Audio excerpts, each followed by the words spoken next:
এতগুলো বছর আমরা এখানে আসতে পারি না, ঘাট করতে পারিনি, কারণ একজন আপনাদের নেতা সে পুরোটা দখল করে ফেলছে, কোথায় আসতে দেবে না। তাহলে এত বছর কেন লাগলো? এটা বন্দর ঘোষণা করতে এত বছর কেন লাগলো?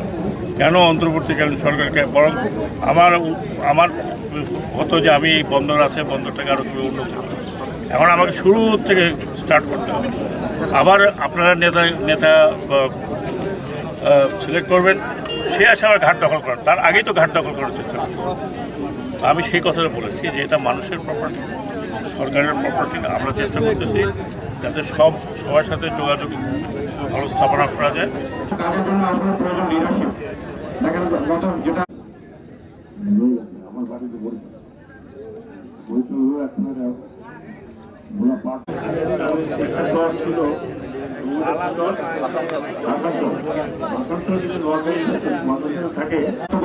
আপনারা দেখেছেন ঠিকাদার ইতিমধ্যে সাইটে এসছে।